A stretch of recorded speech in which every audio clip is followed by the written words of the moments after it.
Hello Grace City Church, Heather here. Great to be with you wherever you are today. News travels fast. I left James and the girls on the edge of their seats on Monday morning watching the final of Euro 2020, England versus Italy. Either way, it was going to be a fairy tale finish.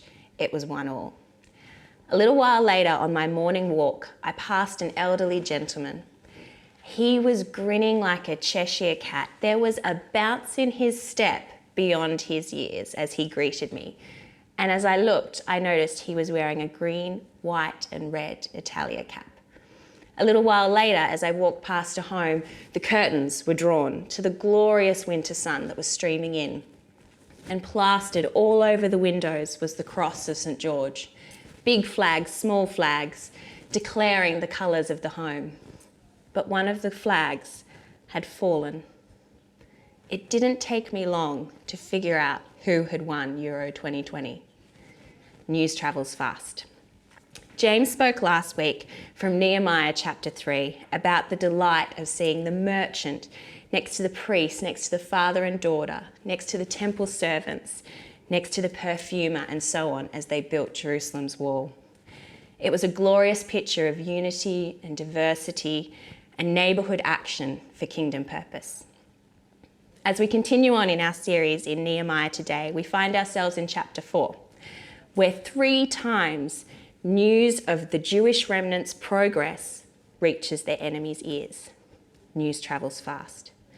Nehemiah is continuing on the legacy of Zerubbabel and Ezra before him in restoring Jerusalem. First the temple, then the law, and now the city walls. Restoration is coming. But not everyone is pleased about this. You don't restore and rebuild one of the most strategic and significant and fought over cities in ancient times without news travelling fast. Nehemiah 4 is often titled Opposition to the Rebuilding. But on the other side of the coin, we could call it Perseverance in the Rebuilding. Because the true test of a leader or a team isn't how you do when you are winning and succeeding, but how you respond in the face of opposition. Here we see the Jews respond with prayer and action, building and guarding.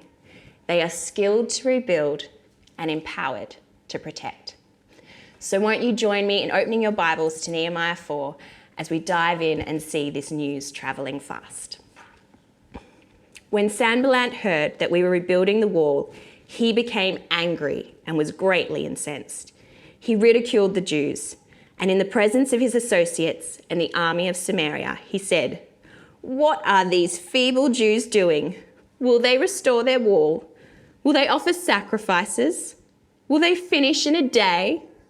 Can they bring the stones back to life from those heaps of rubble, burned as they are?" Tobiah the Amorite added his 2 cents. What they are building, even a fox climbing up on it would break down their walls of stone. There's some grade Old Testament sledging going on here. But there is 3 things to note in this attack. It's public. This isn't a couple of people bragging in private over their wine. It is in the presence of associates and the army of Samaria. It's militant. These are fighting words designed to incite and aggravate a military response from a gathered force. And lastly, it's emotional. 3 describers are used to describe Sanballat's mood. He's angry, incensed, as he ridicules the Jews. These men are not calm and deliberate. They are brazen and they are reckless. Now, this public, emotional and militant attack, it may seem a bit overly dramatic and over the top. It actually isn't all that untrue. We've been here before. The Jews tried and failed in Ezra 4 to rebuild the wall. They've got an unproven track record here. The quality and the quantity of the work, it is mammoth. On paper, it seems like a hopeless task. It's got an unrealistic time frame. It's doomed to failure, being undertaken by weak and inexperienced hands. I mean, perfumers, they're not exactly builders. And speaking of the wall, let's take a moment to analyse these stones that it's being built with. They're described as lifeless, heaps of rubble, burned. I mean, it's not exactly concrete and reinforced steel, is it? The stones the Jews are rebuilding with was likely limestone. It is burned, rubble, dry, brittle. It's a difficult and laborious building material, even in the most experienced hands.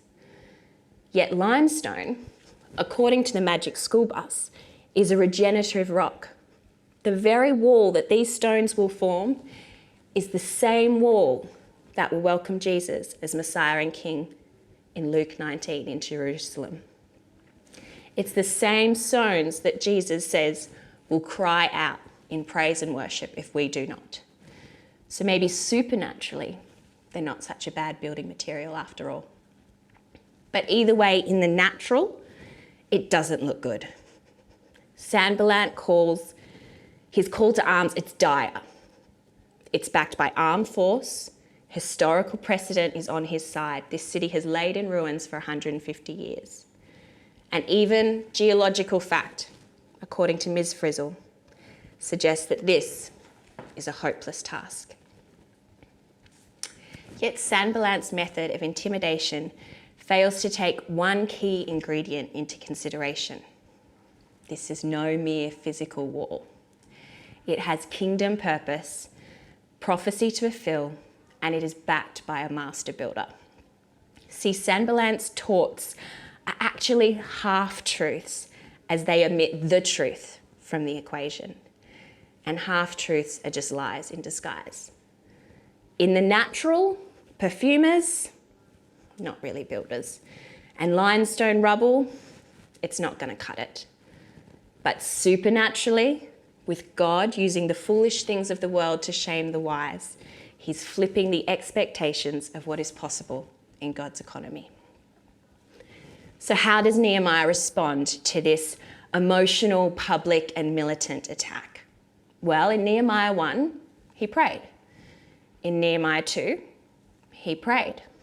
So once again, he leads the Jews in corporate prayer. Join me at verse 4. Hear us, our God, for we are despised, he prays. Going on to echo the prayers of Psalm 5 and Jeremiah 18. He recognises that vengeance is the Lord's alone, and he calls the curses of Deuteronomy down on his enemies. Yet Nehemiah doesn't then just sit on his hands waiting for the heavens to open. Once he's handed his enemies over to the Lord in prayer, he gets on and does the work. Verse 6, so we rebuilt the wall. And it's not just a half-hearted back to work. They rebuilt the wall till all of it reached half its height. For the people worked with all their heart. Nehemiah, rather than intimidated by his enemies' barbs, is emboldened. You see, he knows that he must be doing something right if he and the Jewish remnant are coming under such vicious attack. If the devil has you in his sights, it's because you're doing something right. Nehemiah is making progress. And with that confirmation, the people get on with it with all their heart. So ends the opening act of Nehemiah 4. In this chapter, we're going to see this same pattern play out not once, not twice, but 3 times. An attack will each time be met by prayer and action. I'll show you what I mean in Act 2. Join me at verse 7.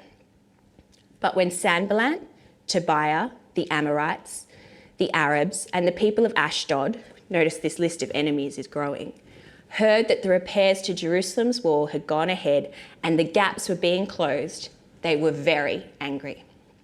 They all plotted together to come and fight against Jerusalem and stir up trouble against it. But we prayed to our God and posted a guard day and night to meet this threat. Attack. They plotted to come and fight and stir up trouble.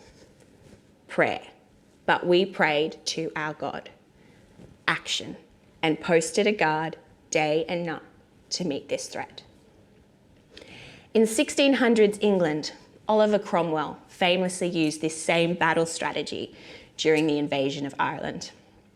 In Oliver's Advice, a poem by William Blacker, Cromwell urges his men as they are about to cross a river and engage with the enemy to be at the ready.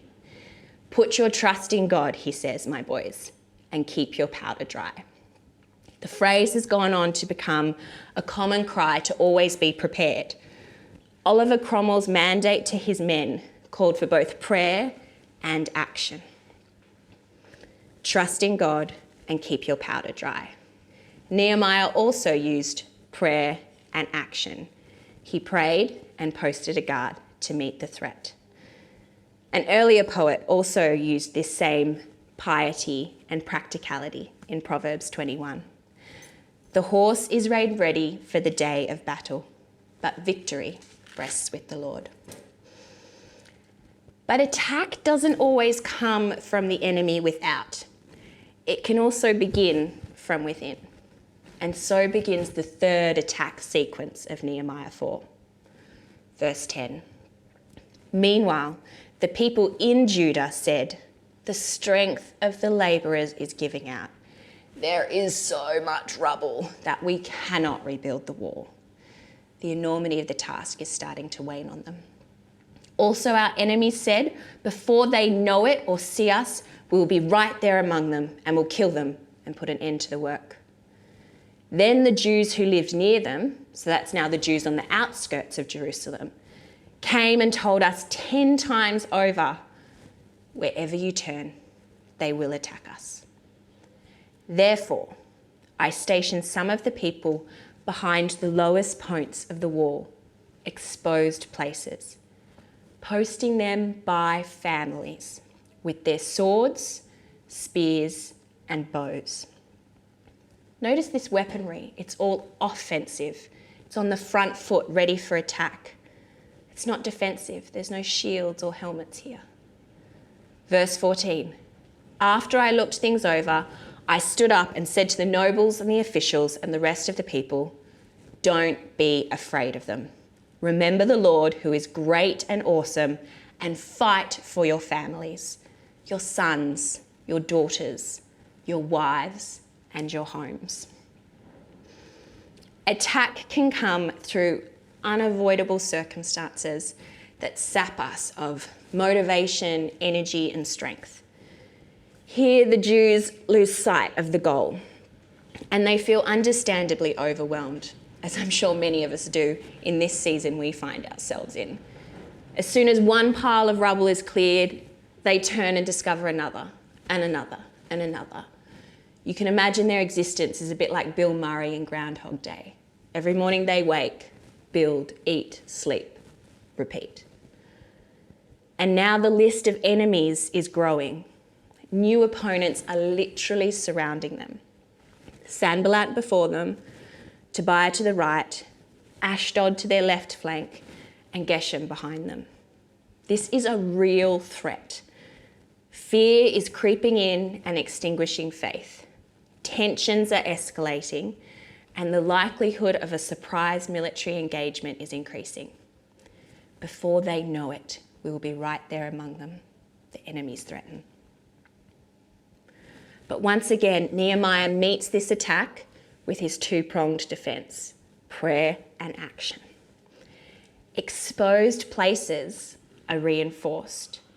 The vulnerable are protected, but not just by anyone. Look at verse 13. Posting them by families. They are protected and they are guarded by their own. It's not an outsourced labour force that is building the wall, and it's also not an outsourced armed force that is protecting it. It's personal, it's intimate, and it mirrors Nehemiah's prayer. Don't be afraid. Remember the Lord. Fight for your families. There is an ever-present and familiar God at hand. It's a beautiful personification of Psalm 46. God is our refuge and strength, an ever-present help in trouble. Therefore, we will not fear. Here, Nehemiah proves his biblical leadership credentials. He echoes Moses, Joshua, and David. Do not be afraid. Remember the Lord. But he adds his own Nehemiah flavour by making it personal. This is not just about a city. This is not just about a wall. It is personal. It's about people and it's about family. And it worked. Let's look at verse 15. When our enemies heard that we were aware of their plot and that God had frustrated it, we all returned to the wall, each to their own work. News travelled fast. Sanballat lost the element of surprise, and God responded to his people's prayers. Success, victory, crisis averted. But that's not the end of the story. Let's continue on in verse 16. From that day on, half of my men did the work, while the other half were equipped with spears, shields, bows, and armour. The officers posted themselves behind all the people of Judah who were building the wall. Those who carried materials did their work with one hand and held a weapon in the other. Each of the builders wore his sword at his side as he worked. But the man who sounded the trumpet stayed with me. Then I said to the nobles, the officials, and the rest of the people, the work is extensive and spread out.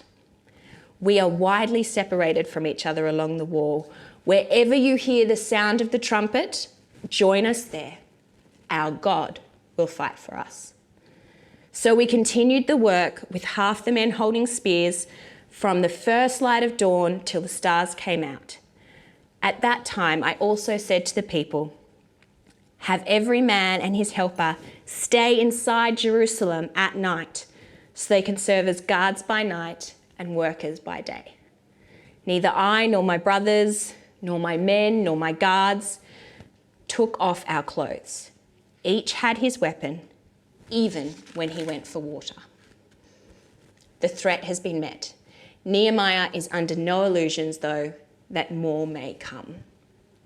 He continues in his battle plan of prayer and action equally to meet it when it does, maintaining trust in God, but keeping their gunpowder dry. And just as prayer and action have gone hand in hand, now we see building and guarding will also go hand in hand, half and half. None of these are an either-or option. Each is required in equal partnership with the other. Prayer is vital. Action is vital. Building is vital. And guarding is vital. Chapter 3 saw a division of labour as many joined in and built next to each other side by side. Now in chapter 4, that labour is being further diversified to include an armed force. The walls will not be completed by only having an inward focus on the work. An outward stance is also required to guard and to guide the work of their hands. In chapter 3, the Jews were next to one another. Now in chapter 4, they're also behind and by one another, not just as fellow labourers, but as protection over their loved ones. They have been skilled to rebuild and empowered to protect. And if you call yourself a Christian today, you too have been skilled to rebuild and empowered to protect. We are equipped with the armour of God. We studied it last month in Ephesians 6. You are empowered to stand your ground, and after you have done everything, to stand. Called to use that armour: truth, righteousness, the gospel of peace, faith, salvation's might, and the Spirit himself. Not only for yourselves, but also protect your brothers and sisters who find themselves in exposed and vulnerable places. This battle is not only theoretical or theological, it is also practical and personal. We are the church. We build alongside each other, and we also guard beside and behind each other. Battle ready, our powder dry. Nehemiah 4 clearly demonstrates this prayer and act, build and guard battle plan. But notice it begins with prayer, trusting God, and it ends in battle readiness. Keep your powder dry, not the other way around. Sanballat led through fear and intimidation. He fought first. Nehemiah led through prayer, both personal and public. Then he took wise action, labour and armed protectedness, because he knew and reassured his people, just as Moses had reassured Joshua, our God will fight for us. And besides, prayer is the ultimate weapon that we wield. We too, as Christians today, we can know and be reassured from Romans 8. The Spirit intercedes for God's people. If God is for us, who can be against us? So with this assurance, the Jews continued to build, and so can we. We can learn from these ad hoc builders, their work ethic, but their heart ethic. They were willing to work an extended work day away from home because it was about more than just a wall. It was about people. It was personal. It was about family. Nehemiah led by example. He was always battle ready. He even bathed in his clothes with the trumpeter by his side. The work is extensive and we too are spread out, but you have been empowered to protect. I was delighted when the trumpet called this week, you responded. You responded in prayer for South Africa. As women, when the call came to join prayer partnerships, you responded. And among us as a church, when people are in need of work, connection, finance, healing, you have and you are continuing to respond. Thank you. Can I encourage you to continue to respond to the trumpet's call with all your hearts, knowing it is much more than a physical wall we are building. It is personal. As Peter says, it is a spiritual house of living stones. And like Jerusalem's wall, we are a dedicated declaration. We are known. We are bought by blood. We are capable of crying out praises to our God. Let's not leave it to the rocks to cry out, because they will. But let's let our lives shine and point to the master builder. Our city may look slightly different today, but it is still under attack. It is still surrounded. And it still needs walls and neighbourhoods to be lovingly built and restored, not by skilled craftsmen, but by us, church family, side by side, looking both inward to build up and outward to guard and to add to our labour force. Let's be a people of family. We are the church, quick to respond to the trumpet's call with our powder dry, prayer and action, building and guarding, in equal measure, but right order. Because it's not just a wall we are building. It is the church, it is his church, as James so beautifully reminded us this week, the bride of Christ. And news of that kind of church, that kind of people, that's the kind of news that'll move. It's the kind of news that'll garner attention. It's the kind of news that'll change lives and transform neighbourhoods. It's the kind of news that'll travel fast. Let's start spreading it.